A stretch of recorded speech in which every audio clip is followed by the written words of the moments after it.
그렇다면 왜 화가 나고 그 화를 겪으면서 고통을 느끼게 되는지 알아보겠습니다. 화를 내는 이유 첫 번째, 인간의 본질을 알지 못해서. 본질 인간은 오로지 착하고 좋은 것 뿐이라는 사실을 모르기 때문이다.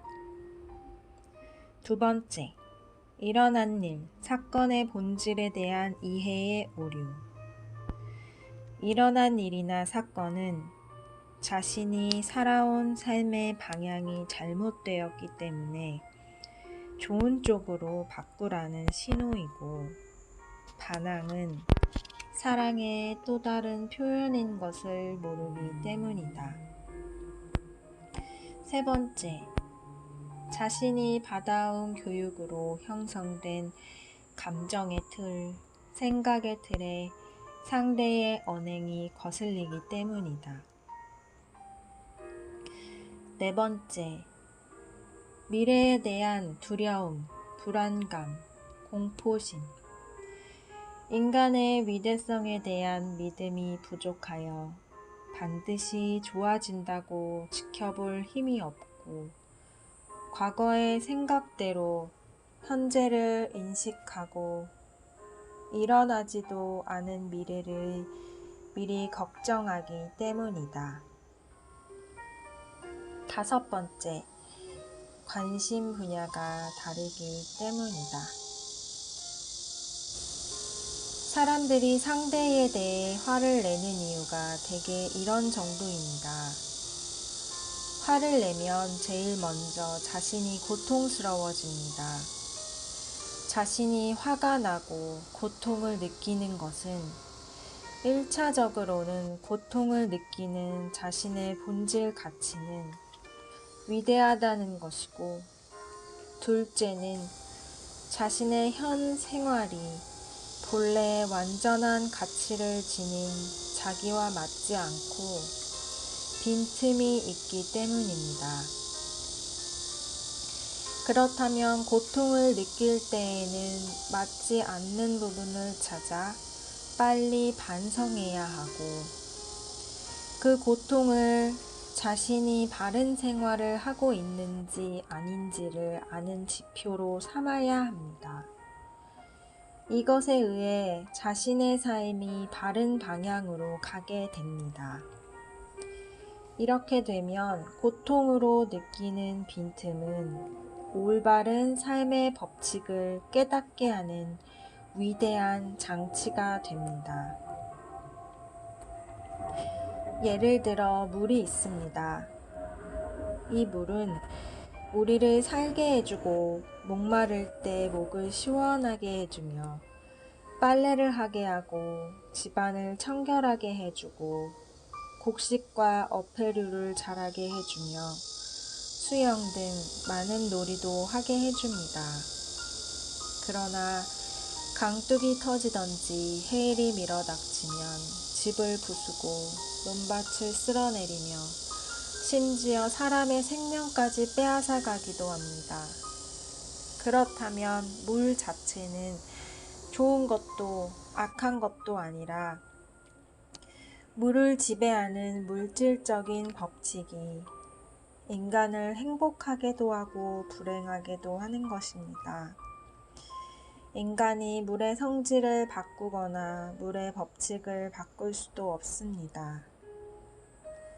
그런데 어째서 물이 우리에게 고통을 주느냐 하면, 우리 자신이 물의 법칙에 반대의 입장에 서 있기 때문입니다.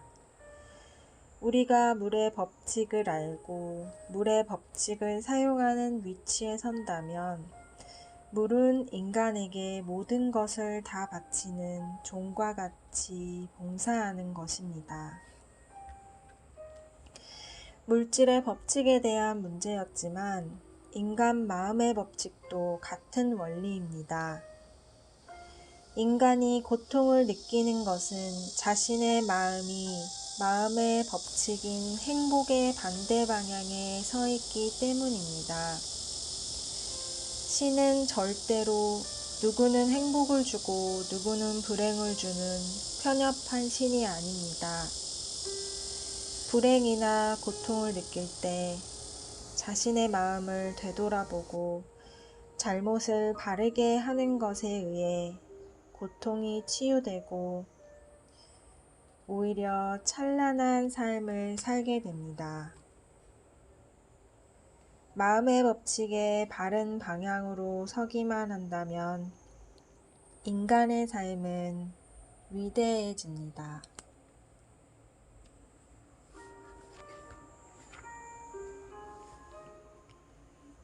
폭행 자체가 주는 모멸감이나 공포, 아픔 등은 정말 나쁜 것이지만 물이나 불이 좋은 것도 아닌 것도 아니듯이 폭행 그 자체로는 좋은 것도 나쁜 것도 아닌 하나의 사건일 뿐입니다. 엄청난 폭행을 당했음에도 불구하고 자신의 삶의 가치를 어디로 향하게 하느냐에 따라 엄청나게 삶이 달라집니다. 유관순이 그랬고 윤봉길이 그랬으며 박종철이 그랬습니다. 만달라가 그랬고 킹 목사가 그랬습니다. 그들은 이 고통 속에서도 위대한 생명의 소리를 듣고 바른 쪽으로 삶을 바꾸었습니다. 사람은 사람을 사랑할 때 행복을 느낍니다. 또 자신이 하는 일이 올바른 일일 때 행복을 느낍니다. 이 행복의 느낌을 따라 더 많은 사람을 사랑하는 사람은 위대한 사람이 되는 것입니다.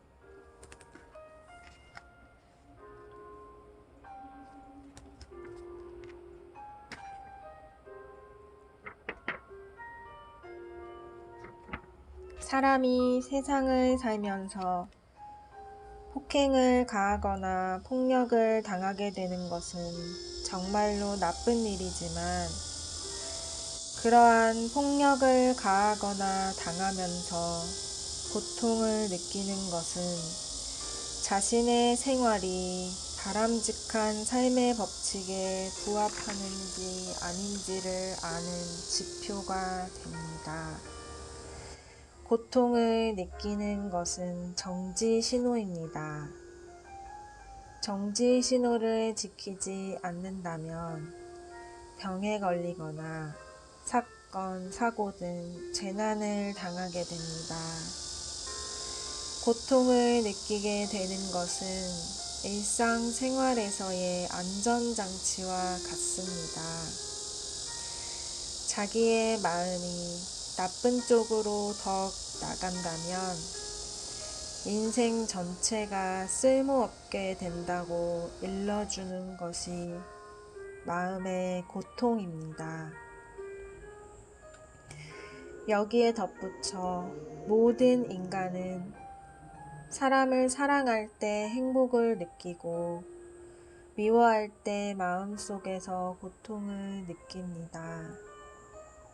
이것은 인간의 본질이 무한 사랑이라는 증거이고 더 많은 사람을 사랑하라는 신호입니다. 이 신호를 따를 때 사람들과 세계는 그 사람에게 환호와 존경을 보내게 됩니다.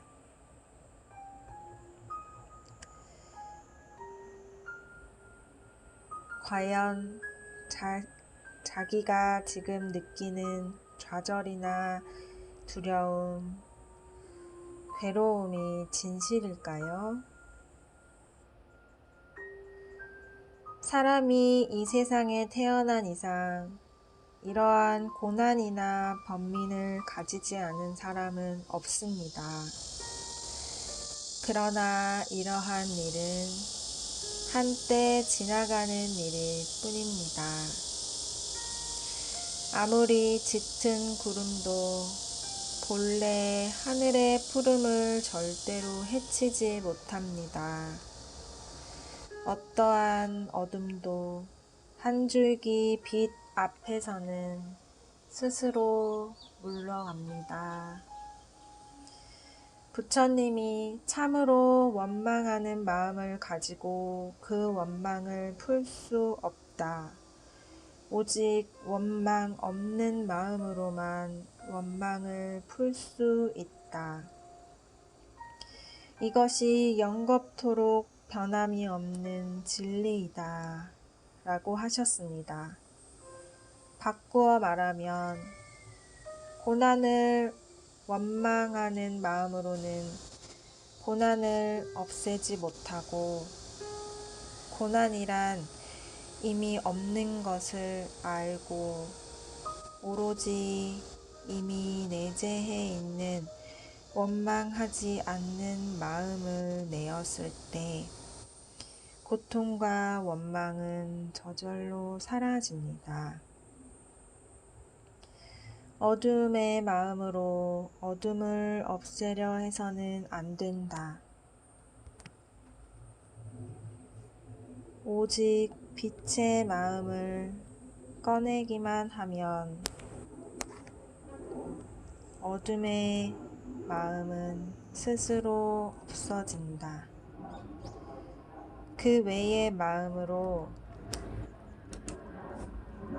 아무리 궁리를 해도 고난이나 원망은 없어지지 않는다. 어둠의 마음이나 원망의 마음은 원래 없다는 것을 알고 모든 인간이 이미 가진 밝고 건강한 마음을 나타내라는 것입니다. 예수님도 이 세상 살아가는데 사람들은 고난을 만나리라. 그러나 기뻐하라. 나 이미 세상을 이겼노라. 라고 하셨습니다.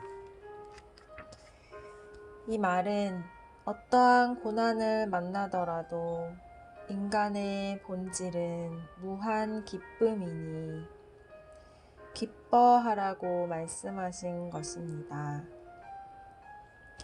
기뻐하면 인간의 본 모습인 사랑이 나타나서 세상을 영원히 승자로서 살아갈 수 있다고 하신 것입니다.